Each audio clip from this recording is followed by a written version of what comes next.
Hello friend, good morning. मेरा नाम अंकिता मिश्रा है। हिंदी साहित्य यूट्यूब चैनल में आपका बहुत बहुत स्वागत है फ्रेंड। और आज हम कुछ उपन्यास के क्वेश्चंस लेकर आए हैं। एमसीक्यूज हैं, एग्जाम की दृष्टि से बहुत ही महत्वपूर्ण प्रश्न है फ्रेंड। और ये दृष्टि पुस्तक सीरीज से ही निकाले गए प्रश्न हैं। बहुत ही इंपॉर्टेंट प्रश्न है फ्रेंड। तो हमारे जो भी मित्र चैनल पर नए हैं, प्लीज़ चैनल को सब्सक्राइब करें, लाइक शेयर करें, कमेंट करें फ्रेंड। और ज़्यादा से ज़्यादा वीडियो को शेयर कर दें, क्योंकि ये बहुत ही इंपॉर्टेंट प्रश्न है। आज का हमारा पहला प्रश्न आदिकाल से है। और ज़्यादातर प्रश्न उपन्यास से ही हैं। इसमें एक दो मिक्स हो गए हैं। तो चलिए देखते हैं आज का पहला प्रश्न। है फ्रेंड, सेकंड।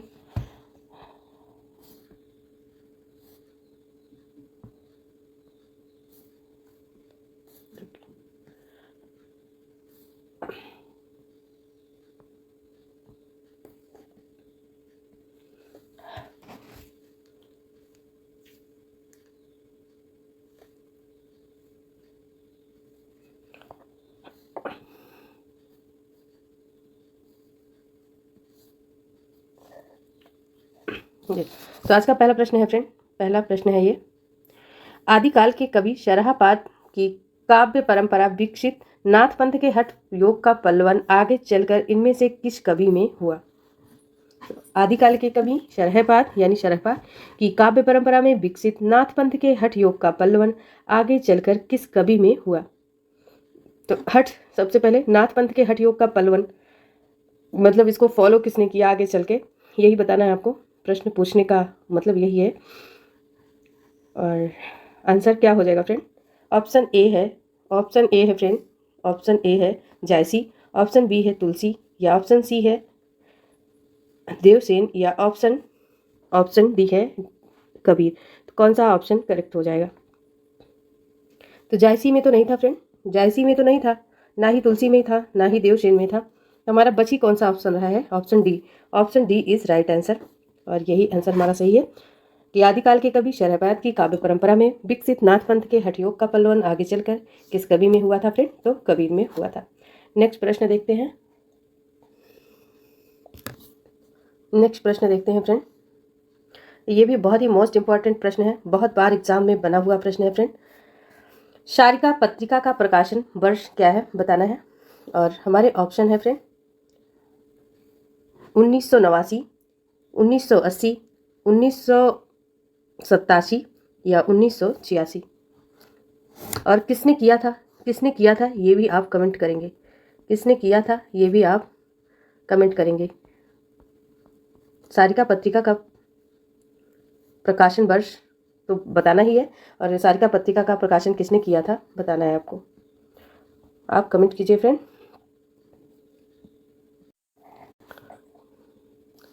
आप बताएंगे कौन सा ऑप्शन करेक्ट है, कौन सा ऑप्शन करेक्ट हो जाएगा इसमें।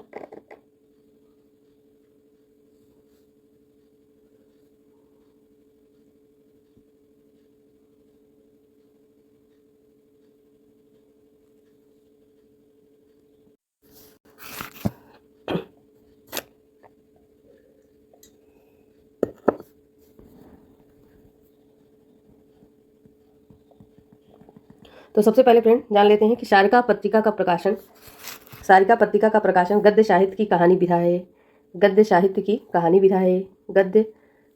कहानी विधा है।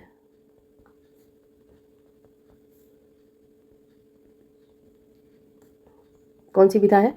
तो कहानी विधा है फ्रेंड। और यह पत्रिका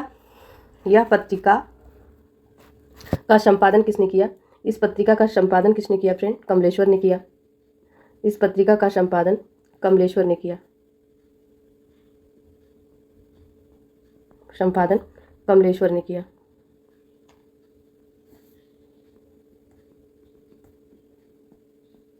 इस पत्रिका का संपादन कमलेश्वर ने किया, लेकिन लास्ट में उन्होंने क्या किया?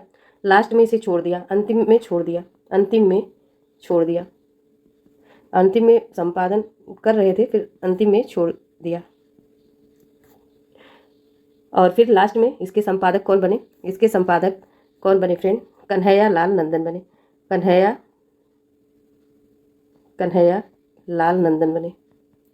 लाल नंदन बने, नंदन बने। ठीक है, लास्ट में इसके संपादक कौन बने? कन्हैयालाल नंदन बने। और अगर आपसे पूछ लिया जाए यह पत्रिका किस पत्रिका में प्रकाशित होती थी, तो ये टाइम्स ऑफ इंडिया में प्रकाशित होती थी। टाइम्स ऑफ इंडिया में प्रकाशित होती थी। मैं लिख दे रहे हैं, आप अच्छे से लिख लीजिएगा, टाइम्स ऑफ इंडिया। ठीक है, आप अच्छे से नोट्स कर लीजिएगा। तो हमने पेजेस नहीं लिए हैं एक्स्ट्रा, इसलिए नहीं अच्छे से लिख सकते, जगह कम है। तो सारिका पत्रिका का प्रकाशन वर्ष अगर पूछा जाए तो वर्ष इसका क्या है फ्रेंड? 1989 ईस्वी। वर्ष क्या है? 1989 ईस्वी इसका वर्ष है। Option A is right answer. और ये गद्य साहित्य की कहानी विधा है, अगर इसकी विधा पूछ ली जाए। इस पत्रिका का संपादन शुरुआत में किसने किया था? तो कमलेश्वर जी ने किया था, लेकिन अंतिम समय में इन्होंने छोड़ दिया था। और लास्ट में इसके संपादक कौन बने थे? कन्हैयालाल नंदन। आइए फ्रेंड नेक्स्ट प्रश्न पर चलते हैं। नेक्स्ट प्रश्न है फ्रेंड, बहुत इंपॉर्टेंट प्रश्न है ये भी। बताइए, पंचरत्न डायरी के लेखक हैं। पंचरत्न डायरी के लेखक बताना है फ्रेंड, कौन है? और हमारे ऑप्शंस हैं, राम बिलास शर्मा है, विवेकी राय हैं, या अजीत कुमार हैं, या रेणु है, मतलब हरीश्वर नाथ रेणु है। तो इसमें कौन सा ऑप्शन करेक्ट होगा फ्रेंड? पंचरत्न डायरी के लेखक पूछा गया है, तो पंचरत्न डायरी के लेखक कौन है? Option A is right answer, Ram Bilas Sharma. Ram Bilas Sharma. Next प्रश्न देखते हैं फ्रेंड, नेक्स्ट प्रश्न पर चलते हैं। और नेक्स्ट प्रश्न है हमारा, बहुत इंपॉर्टेंट प्रश्न है। स्वागत है बेटी रचना किसकी है? पहली बार किसी ने बेटी के स्वागत में रचना लिखी है, और यह रचना आपको बताना है किसकी है। यह रचना किसकी है फ्रेंड? मृणाल पांडे की है, कमल कुलश्रेष्ठ की है, क्षमा शर्मा की है, या विभा देवसरे का है? कौन सा ऑप्शन करेक्ट हो जाएगा? स्वागत है बेटी रचना पूछी गई है, और यह रचना किसकी है आपको बताना है फ्रेंड। और ये इसका आंसर हो जाएगा Vibha Devsare. Option D is right answer. और ये हमारा कौन सा प्रश्न था फ्रेंड? ये हमारा चौथे नंबर का प्रश्न था। ठीक है, ये हमारे चौथे नंबर का प्रश्न था। अब हम पांचवें प्रश्न पर आते हैं फ्रेंड।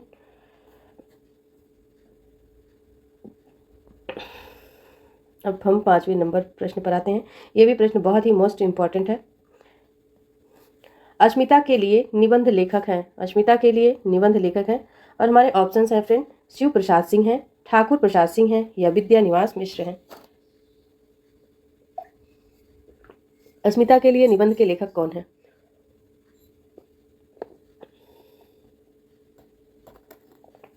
कौन सा ऑप्शन करेक्ट हो जाएगा फ्रेंड? तो option C is right answer, Vidya Niwas Mishra. Option C is right answer. Next प्रश्न देखते हैं फ्रेंड, नेक्स्ट प्रश्न पर आते हैं।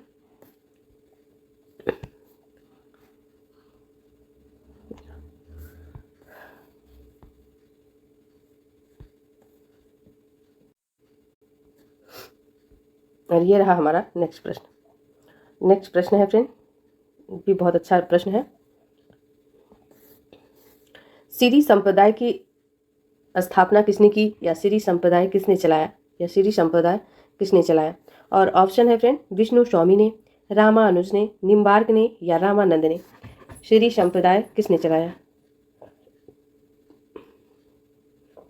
कौन सा ऑप्शन करेक्ट हो जाएगा फ्रेंड? तो सिरी संप्रदाय किसने चलाया, कौन सा ऑप्शन करेक्ट हो जाएगा? तो option B is right answer friend, Ramanuj ने। और विष्णु स्वामी की बात करें तो इन्होंने कौन सा संप्रदाय चलाया था फ्रेंड? ये रुद्र संप्रदाय है ना, रुद्र संप्रदाय।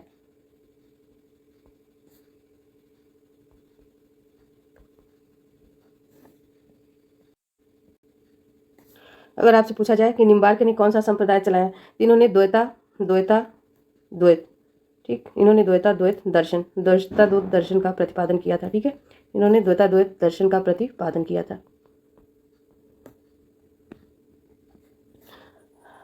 और इनका जन्म स्थान अगर पूछ ले तो महाराष्ट्र के छत्रपति संभाजी महाराज के नगर मूगी पैठन गांव में हुआ था। और आगे बात करें फ्रेंड रामानुज संप्रदाय की, तो रामानुज संप्रदाय के बारे में हमने देख ही लिया कि उन्होंने श्री संप्रदाय की स्थापना की थी। और अब हम देखते हैं कि रामानंद ने किस संप्रदाय का पालन किया था। तो रामानंद ने किस संप्रदाय का पालन किया, आइए हम ये जानते हैं।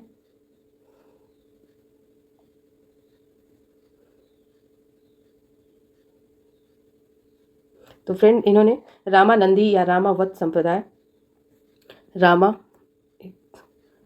रामावत संप्रदाय, या इसे ही रामानंदी संप्रदाय कहते हैं।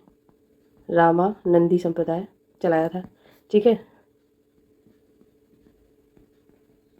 रामानंदी संप्रदाय चलाया था। और ये वैष्णव धर्म के सन्यासी थे। ये साधुओं का सबसे बड़ा, ये रामावत संप्रदाय साधुओं का सबसे बड़ा संप्रदाय था, ठीक है, साधुओं का सबसे बड़ा संप्रदाय था। आगे फ्रेंड बात करते हैं, आगे बात करते हैं, विष्णु स्वामी की बात हो चुकी। अब आगे नेक्स्ट क्वेश्चन पर चलते हैं, अगले प्रश्न को देखते हैं। अगला प्रश्न है, और ये भी बहुत अच्छा प्रश्न है। मंगल प्रभात उपन्यास के लेखक पूछा गया फ्रेंड। मंगल प्रभात उपन्यास, ऑप्शन है श्रीनाथ सिंह, ऑप्शन बी है फ्रेंड विशंबर नाथ कौशिक, ऑप्शन सी है शिवपूजन सहाय, ऑप्शन डी है चंडी प्रसाद हृदय। तो हमारा कौन सा ऑप्शन करेक्ट हो जाएगा? मंगल प्रभात उपन्यास के लेखक बताना है, कौन सा ऑप्शन सही है। तो friend option D is right answer, Chandi Prasad Hriday. Hriday गलत लिखा है, हृदेश लिखा है, तो चंडी प्रसाद हृदय option D is correct answer हो जाएगा। नेक्स्ट प्रश्न को देखते हैं फ्रेंड। तालाबंदी उपन्यास बताना है, तालाबंदी उपन्यास किसका है? ऑप्शन ए है मैत्री पुष्पा, ऑप्शन बी है कृष्णा शोभती, ऑप्शन सी है प्रभा खेतान, या ऑप्शन डी है चित्रा मुक्तल। तो कौन सा ऑप्शन सही हो जाएगा फ्रेंड? ऑप्शन सी इज, चलिए ऑप्शन बताया नहीं, option C is right answer, option C is right answer, Prabha Khetan. अब इसके समय की बात कर लेते हैं फ्रेंड। अच्छा, ये सबसे पहले जान लेते हैं फ्रेंड, सबसे पहले जान लेते हैं कि यह उपन्यास व्यवसायिक जगत की कथा को धुरी बनाकर लिखा गया है। व्यवसायिक, कितनी गलती हो रही है, व्यवसायिक जगत की धुरी को बनाकर लिखा गया है, जगत की धुरी को बनाकर लिखा गया है।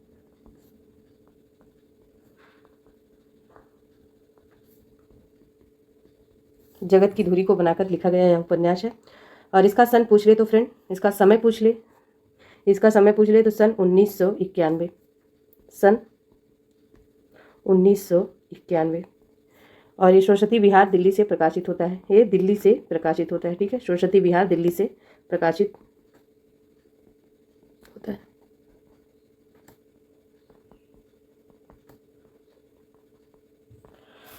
तो तालाबंदी उपन्यास किसका है फ्रेंड? प्रभा खेतान का है। व्यवसायिक जगत की धुरी को बनाकर यह लिखा गया उपन्यास है, सन 1991 में दिल्ली से प्रकाशित होता है। आगे फ्रेंड नेक्स्ट प्रश्न पर चलते हैं। नेक्स्ट प्रश्न है हमारा, नेक्स्ट प्रश्न है, ये भी बहुत अच्छा प्रश्न है फ्रेंड।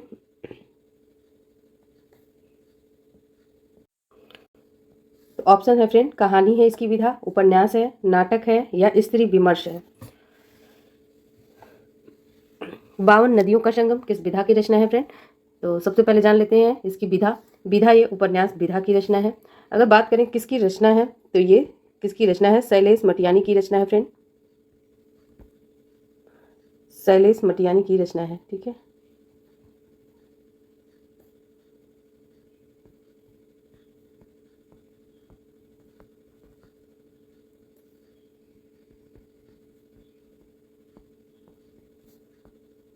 शैलेश मटियानी की रचना है।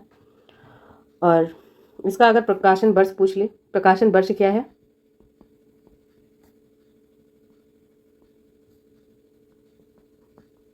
प्रकाशन वर्ष तो 2010 है फ्रेंड, 2010 में यह प्रकाशित है। विधा उपन्यास है, शैलेश मटियानी का रचना है, 52 नदियों का संगम। तो option B is correct answer है फ्रेंड। आगे फ्रेंड नेक्स्ट प्रश्न पर चलते हैं। नेक्स्ट प्रश्न है हमारा,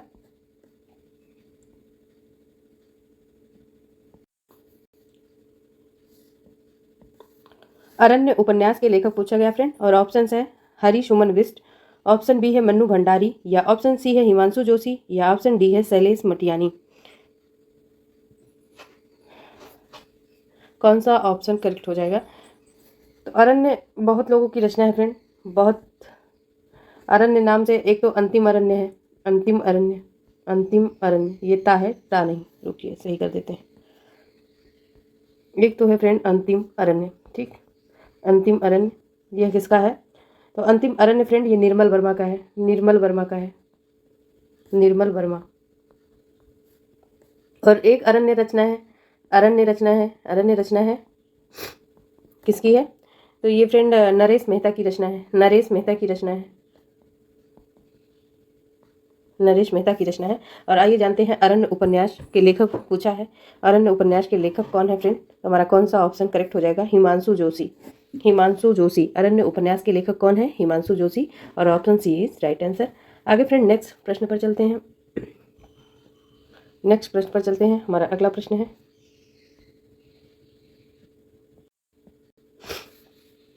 तो गर्म राख उपन्यास का रचनाकाल बताना है फ्रेंड। ऑप्शन है 1929, ऑप्शन बी है 1938, ऑप्शन सी है 1952 या ऑप्शन डी है 1940। कौन सा ऑप्शन करेक्ट है?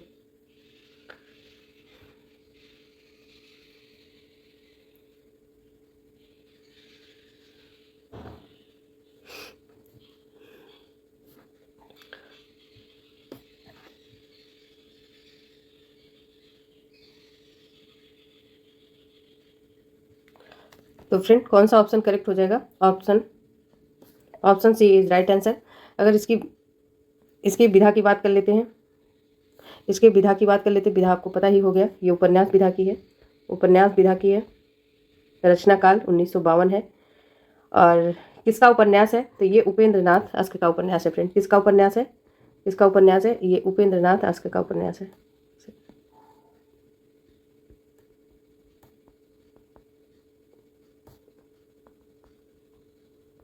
उपेंद्र नाथ अस्क का उपन्यास है। आगे फ्रेंड अगले प्रश्न पर चलते हैं, अगले प्रश्न पर चलते हैं। अगला प्रश्न है, और ये भी बहुत ही मोस्ट इंपॉर्टेंट प्रश्न है।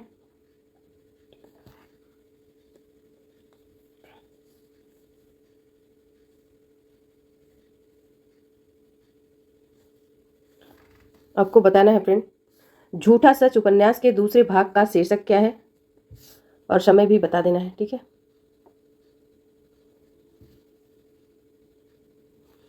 झूठा सच उपन्यास के दूसरे भाग का शीर्षक क्या है? और हमारे ऑप्शन रहे ये, वतन और देश, देश का भविष्य, देश और भक्ति, देश का वर्तमान। कौन सा ऑप्शन करेक्ट हो जाएगा?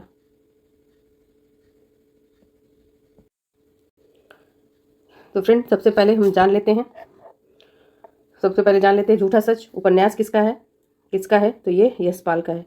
किसका है? यशपाल का है, यशपाल का है। कितने भागों में है फ्रेंड? कितने भागों में है? तो ये 2 भागों में है, 2 भागों में है, 2 भागों में है। और 1947 की पृष्ठभूमि पर केंद्रित है ये, ठीक है।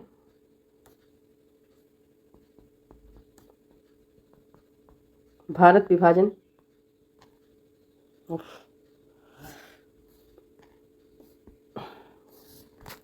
चलिए फिर से चला गया, फिर देखते हैं, फिर से देख लीजिए किसका उपन्यास है फ्रेंड? तो ये यशपाल का है, यशपाल का है, ठीक। 2 भागों में है, 2 भागों में है, 2 भागों में है। भारत पाक विभाजन पर है,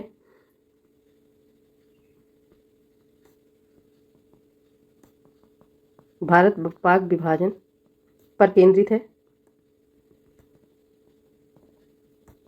पर केंद्रित है।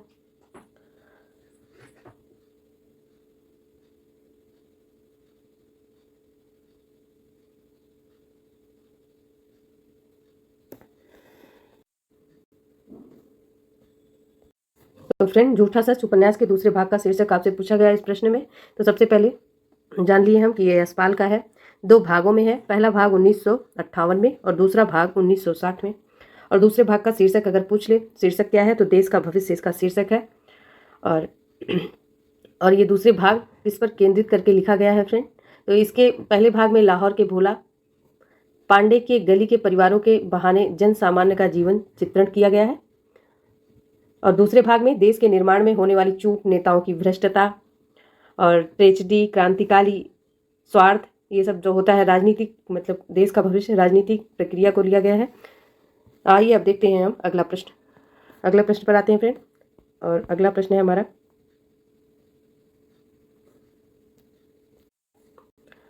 हमारे ऑप्शंस हैं फ्रेंड। राग दरबार, प्रश्न है राग दरबारी उपन्यास को किस सम्मान से सम्मानित किया गया? और हमारे ऑप्शंस हैं फ्रेंड, व्यास सम्मान से, सरस्वती सम्मान से, साहित्य अकादमी से, या इनमें से कोई नहीं। तो कौन सा ऑप्शन हमारा करेक्ट हो जाएगा? सबसे पहले जान लेते हैं ये किसका उपन्यास है। ठीक है, ये किसका उपन्यास है फ्रेंड? सबसे पहले जान लेते हैं। तो ये श्रीलाल शुक्ल का उपन्यास है। श्रीलाल शुक्ल का उपन्यास है। किसका है? श्रीलाल शुक्ल का। और इसका लेखन समय, इसका लिखा कब गया, इसकी शुरुआत कब हुई, लेखन की शुरुआत कब हुई फ्रेंड? लेखन की शुरुआत कब हुई? लेखन की शुरुआत कब हुई? 1964 में। 1964 में। और समाप्त कब हुआ? समाप्ति कब हुई? समाप्त कब हुआ? 1968 में। 1968 में समाप्त हुआ। और प्रकाशित कब हुआ? प्रकाशित कब हुआ? प्रकाशित कब हुआ? 1968 में ही। 1968 में ही यह प्रकाशित भी हुआ। 1968 में प्रकाशित हुआ। और साहित्य अकादमी इसको कब मिला? साहित्य अकादमी इसको कब मिला? ठीक है, साहित्य अकादमी इसको कब मिल गया? 1969 में। 1969 में इसको साहित्य अकादमी मिल गया। तो हमारा कौन सा ऑप्शन करेक्ट होने वाला है friend? Option C is right answer. Option C is right answer. ठीक है, option C is right answer हमारा करेक्ट आंसर है। यह श्रीलाल शुक्ल का उपन्यास है। लेखन की शुरुआत इसके फ्रेंड 1964 में स्टार्ट किया गया इसे लिखना, और इसे समाप्त कब किया गया? 1968 में। प्रकाशन वर्ष की बात करें या प्रकाशित कब हुआ, तो 1968 में प्रकाशित हुआ और 1969 में इसे क्या मिल गया? साहित्य अकादमी पुरस्कार मिल गया। और इसे खूब सराहा भी गया। इस पर धारावाहिक भी बना, दूरदर्शन पर इसका प्रसारण भी हुआ था फ्रेंड। तो ये रहा राग दरबारी उपन्यास। अब हम नेक्स्ट प्रश्न पर चलते हैं फ्रेंड। हमारा नेक्स्ट प्रश्न है हमारा भाग्यवती उपन्यास का रचना काल बताना है। और ऑप्शन है हमारे 1877, 1867 या 1845 या 1860। कौन सा ऑप्शन करेक्ट हो जाएगा फ्रेंड? भाग्यवती उपन्यास का रचना काल बताना है। और कौन सा भाग्यवती उपन्यास किसका है? आप सभी जानते हैं, नहीं जानते तो अभी जान लीजिए। ये किसका है? यह श्रद्धा राम फिलोरी का है। ठीक, श्रद्धा राम फिलोरी।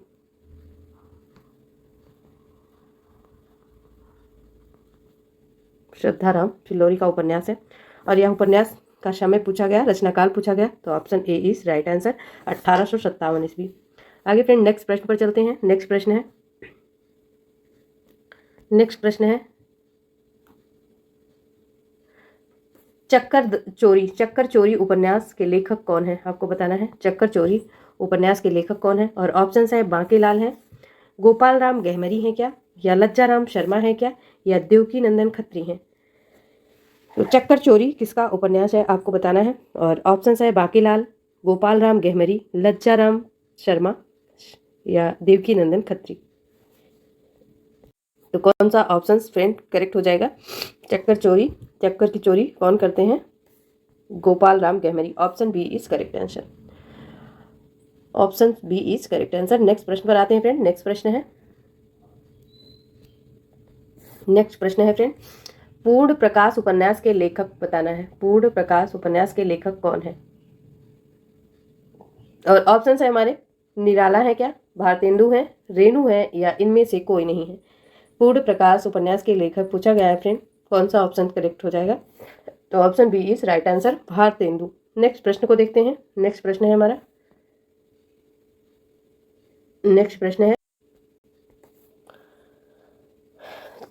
प्रश्न है फ्रेंड ग्राम शीर्षक से इंदु पत्रिका का प्रकाशित कहानी के लेखक कौन है? ठीक, ग्राम शीर्षक से इंदु पत्रिका में प्रकाशित कहानी के लेखक पूछा गया है। और हमारे ऑप्शन है फ्रेंड निराला है, पंत है, प्रसाद है, या इनमें से कोई नहीं है।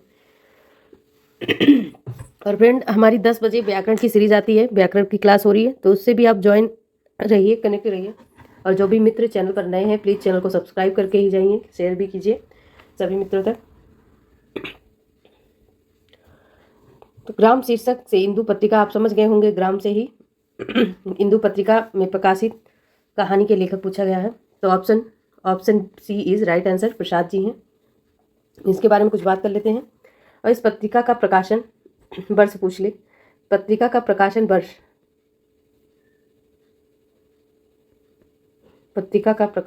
पूछ ले। तो फ्रेंड ये 1909 है। पत्रिका का प्रकाशन वर्ष कब है? 1909 है। और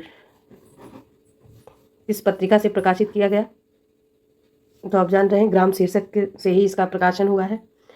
और इसी से फ्रेंड एक इम्पॉर्टेंट बात हुई है, इसी पत्रिका से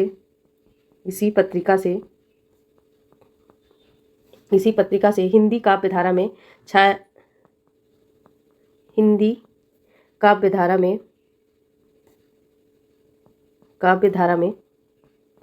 काव्यधारा में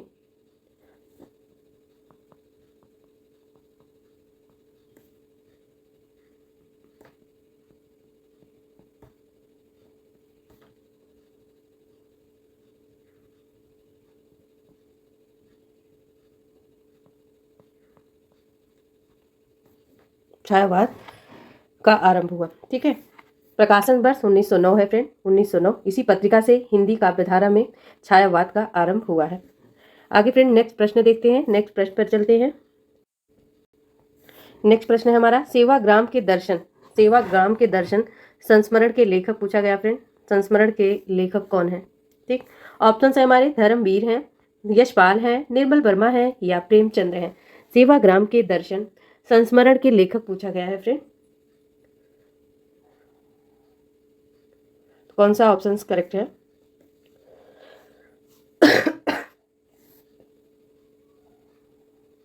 तो फ्रेंड हमारा option B is right answer हो जाएगा, यशपाल। सेवाग्राम के दर्शन संस्मरण के लेखक यशपाल हैं। नेक्स्ट प्रश्न को देखते हैं, और ये भी बहुत ही इम्पॉर्टेंट है। गोधन एक पात्र है और आपको बताना है किसका पात्र है। पंचलाइट का है, लाल पान की बेगम का है या रसप्रिया का है या समबदिया का है। कौन सा ऑप्शन करेक्ट है?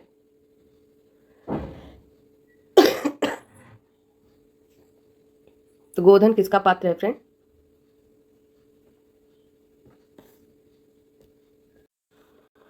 तो गोधन किसका पात्र है friend? Option A is correct हो जाएगा, option A is right answer. अगर आपसे पूछा जाए यह किसकी रचना है, तो यह किसकी रचना है फ्रेंड? फणीश्वर नाथ रेणु की है।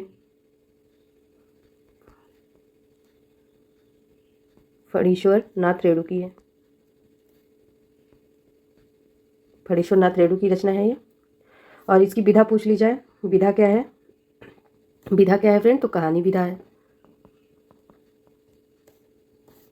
आगे फ्रेंड नेक्स्ट प्रश्न पर चलते हैं, और अगला प्रश्न है,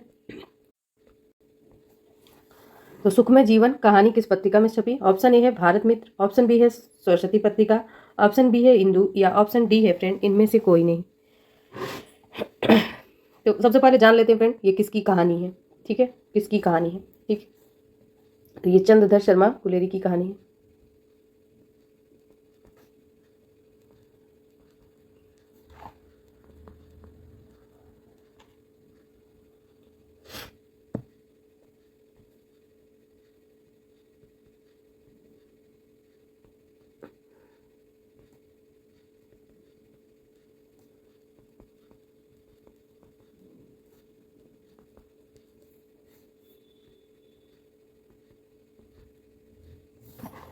चंद्रधर शर्मा गुलेरी की कहानी है। और इसका प्रकाशन वर्ष क्या है? प्रकाशन वर्ष अगर पूछ ले,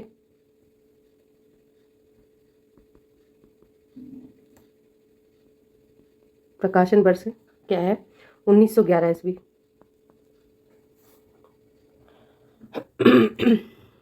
1911 ईस्वी इसका प्रकाशन वर्ष है। और किस पत्रिका में छपी वो मैं बता रही हूँ। इन्होंने 3 कहानियां लिखी है, सुखमय जीवन, बुद्धू का कांटा,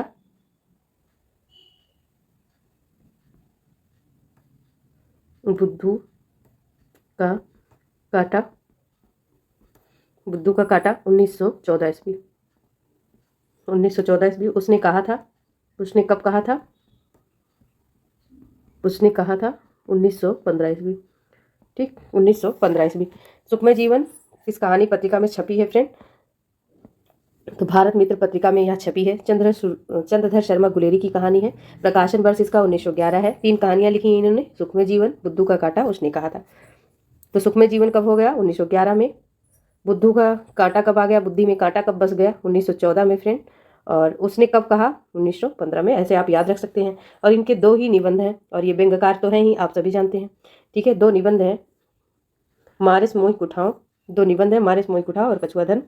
लिखने की जगह नहीं तो लिख भी देते। चलिए आगे देखते हैं, अगले प्रश्न पर आते हैं फ्रेंड। तो option A is right answer. Next प्रश्न पर आते हैं। नेक्स्ट प्रश्न है, चिड़िया की बच्ची कहानी के लेखक हैं। चिड़िया की बच्ची कहानी के लेखक कौन है फ्रेंड? तो ऑप्शन है जयसपाल, जैनेन्द्र, अमृत राय या इनमें से कोई नहीं। चिड़िया की कहानी बच्ची, सॉरी कहानी नहीं है, चिड़िया की बच्ची है। चिड़िया की बच्ची कहानी के, हाँ कहानी है फ्रेंड, माफ़ कीजिए, चिड़िया की बच्ची ये कहानी है। किसकी, आपको बता देना है। तो ऑप्शन कौन सा करेक्ट हो जाएगा? Option B is right answer, Jainendra. आगे फ्रेंड नेक्स्ट प्रश्न पर आते हैं और नेक्स्ट प्रश्न है,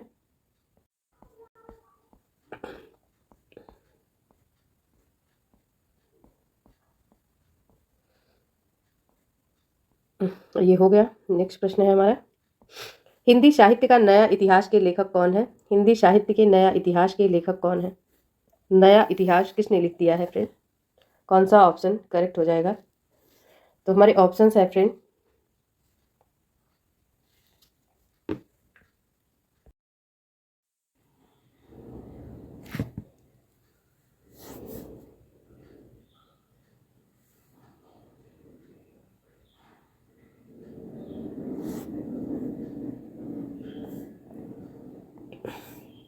तो फ्रेंड हिंदी साहित्य का नया इतिहास के लेखक कौन है? ऑप्शंस है हजारी प्रसाद द्विवेदी, विश्वनाथ प्रसाद, राम खिलावन पांडे, राम कुमार वर्मा। ये पुराने से कौन संतुष्ट नहीं थे, नया लिख दिए। तो ऑप्शन कौन सा करेक्ट हो जाएगा? Option C is right answer, Ram Khilawan Pandey. और नेक्स्ट प्रश्न पर आते हैं फ्रेंड। नेक्स्ट प्रश्न है,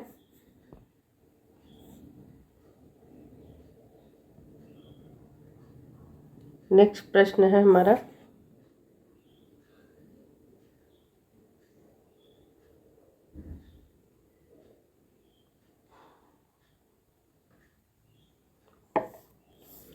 प्रेमाख्यान परंपरा सूफी से अनुकृत किसका मत है? ठीक है, प्रेमाख्यान परंपरा को सूफी से किसने मान लिया है? तो ऑप्शन ए है नगेंद्र ने, option B doctor Ramkumar Verma ने, ऑप्शन सी हजारी प्रसाद द्विवेदी ने, ऑप्शन डी आचार्य रामचंद्र शुक्ल ने। तो कौन सा ऑप्शन करेक्ट हो जाएगा फ्रेंड? तो option A is D is right answer, Ramchandra Shukla ने। नेक्स्ट प्रश्न को देखते हैं। नेक्स्ट प्रश्न है,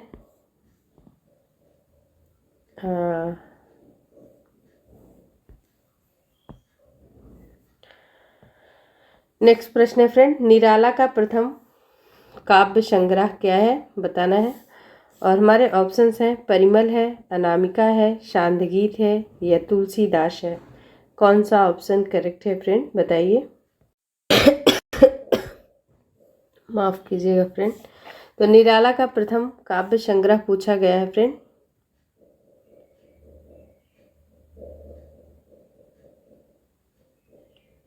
आपको बताना है क्या है।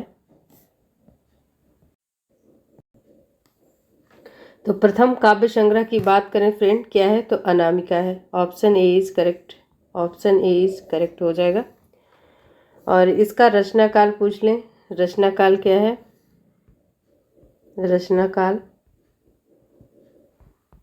रचनाकाल क्या है फ्रेंड?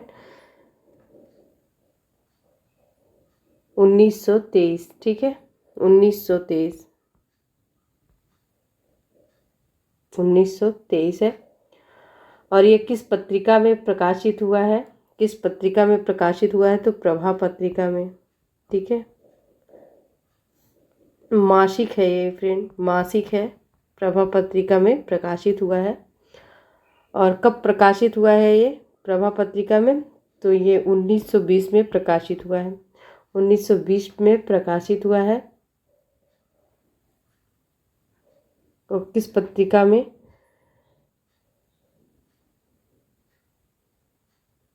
अगर इसका विधा पूछ ली जाए, सॉरी फ्रेंड, सॉरी थोड़ा मिस्टेक हो गया, रुकिए। ठीक है, ये हाँ सही था, लेकिन थोड़ा सा मिस्टेक है। अगर इसका विधा पूछ लिया जाए, इसकी विधा क्या है फ्रेंड, तो एक कहानी, कविता, उपन्यास क्या है, तो ये कविता है। ठीक है, कविता है, कविता है। और ये सर्वप्रथम क्या हुआ कि जन्मभूमि प्रभा नामक मासिक पत्र जून में यह प्रकाशित हुआ। कहाँ प्रकाशित हुआ? प्रभा नामक मासिक पत्र में।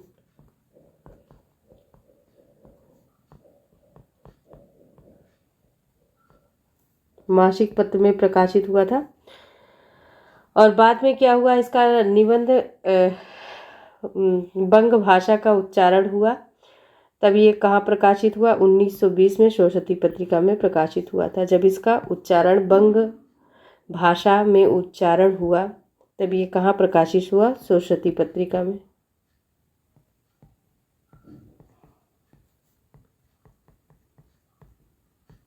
सरस्वती पत्रिका में। आगे फ्रेंड नेक्स्ट प्रश्न देखते हैं। नेक्स्ट प्रश्न है, बहुत आसान सा प्रश्न है। लोग भूल गए हैं किसकी रचना है? और ऑप्शंस हैं रघुवीर सहाय, उपेंद्रनाथ, त्रिलोचन या सूर्यबाला। तो लोग भूल गए हैं फ्रेंड, फिर कौन सहाय करेंगे? जब लोग भूल जाते हैं तो कौन सहाय करते हैं? हमारे रघुवीर, हमारे श्री राम सहाय करते हैं। तो option A is right answer. और नेक्स्ट प्रश्न है फ्रेंड,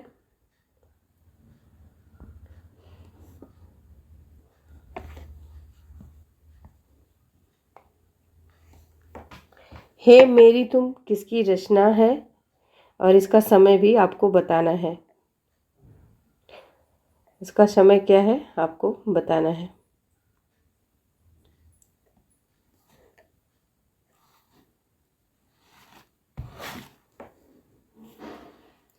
और ऑप्शन है हमारे मरुधर मृदुल या शिव पूजन सहाय, भवानी प्रसाद मिश्र या केदारनाथ अग्रवाल। कौन सा ऑप्शन करेक्ट है?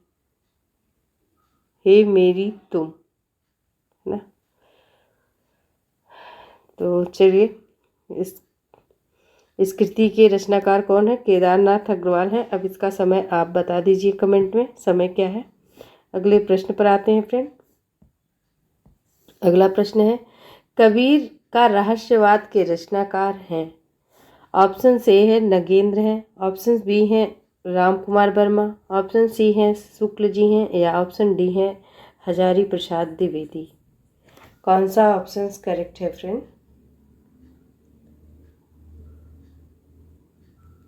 कबीर का रहस्यवाद,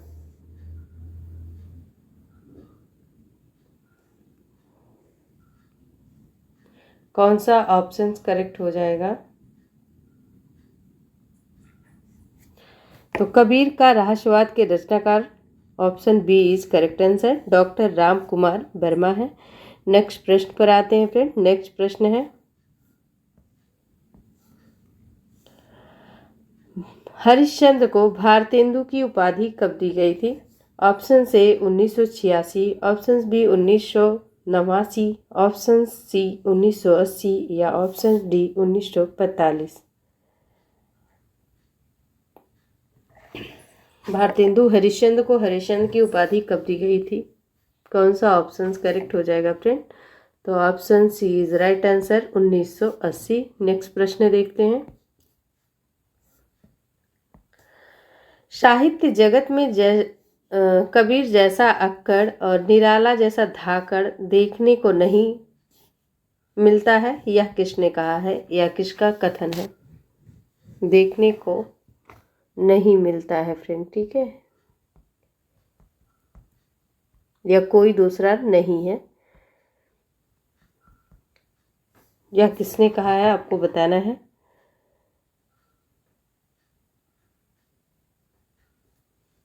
तो फ्रेंड किसने कह दिया है? ऑप्शन है हमारा डॉक्टर नगेंद्र ने, हजारी प्रसाद द्विवेदी ने, शुक्ल जी ने या नामवर सिंह ने। कौन सा ऑप्शन करेक्ट हो जाएगा? तो option B is right answer, Hazari Prasad Dwivedi ने। नेक्स्ट प्रश्न पर आते हैं फ्रेंड, बहुत इजी प्रश्न है। हंसावली का रचना काल है। ऑप्शन ए 1379, 1370 या 1375 या 1903। हंसावली किसकी रचना है? सबसे पहले आप ये बता दीजिए। तो फ्रेंड, हंसावली का रचना काल पूछा गया है और हंसावली का रचना काल है 1370। और किसकी रचना है फ्रेंड? किसकी रचना है ये? तो अशायद कवि की रचना है। ठीक है, अशायद किसकी रचना है? अशायद की।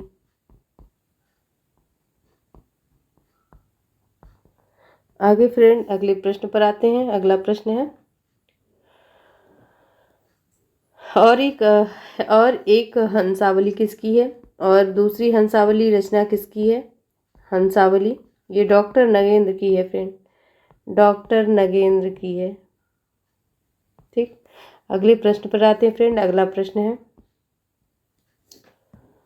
और अगला प्रश्न है फ्रेंड, बहुत इजी प्रश्न है।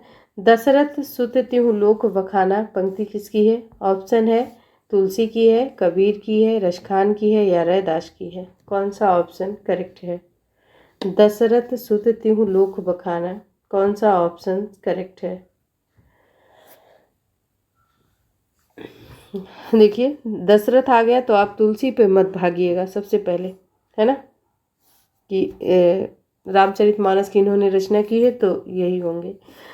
ये रचना किसकी है फ्रेंड? कबीर की है। Option B is correct answer. पंक्ति। अगले प्रश्न पर आते हैं फ्रेंड। अगले प्रश्न पर आते हैं। छली का विलोम बताना है। ऑप्शन ए है बली होगा, चतुरंग होगा, निश्चल होगा या चालाक होगा। छली का विलोम बताना है फ्रेंड।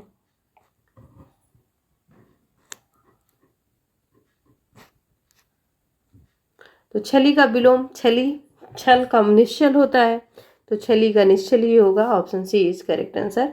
नेक्स्ट प्रश्न पर आते हैं फ्रेंड। नेक्स्ट प्रश्न है, निष्काम का विलोम है। ऑप्शन ए है सकाम है, निकाम है, अकाम है या दुकाम है। निष्काम का विलोम क्या है? तो निष्काम का फ्रेंड क्या होगा? सकाम होगा, है ना। Option A is right answer. Option A is right answer, सकाम। आगे फ्रेंड अगले प्रश्न पर चलते हैं। अगला प्रश्न है, तो फ्रेंड आज यहीं तक है प्रश्न। और प्रश्न आपको कैसे लगे आप ज़रूर कमेंट कीजिएगा। और जो भी हमारे फ्रेंड नए हैं वो प्लीज़ चैनल को सब्सक्राइब कर दीजिएगा। और जो पुराने हैं उन वो प्लीज़ लाइक शेयर कमेंट ज़रूर कीजिए। और मिलते हैं फ्रेंड सुबह व्याकरण की क्लास में। और आप व्याकरण की सीरीज से ज़रूर जुड़िए। ठीक है, अगर आपको आता ही है तो कोई बात नहीं, आपका रिवीजन हो जाएगा। और अभी थ्योरेटिकल पार्ट चल रहा है और 1000 प्रश्नों की सीरीज़ तो शुरू किया था, लेकिन कुछ विशेष व्यूज़ नहीं देखने को मिल रहा था फ्रेंड। आप लोग नहीं देखते हैं तो इसीलिए मैंने उसको स्टॉप किया है। अभी मैं थ्योरेटिकल स्टार्टिंग से व्याकरण की क्लास ले रही हूँ, तो आप लोग ज़रूर जुड़िए।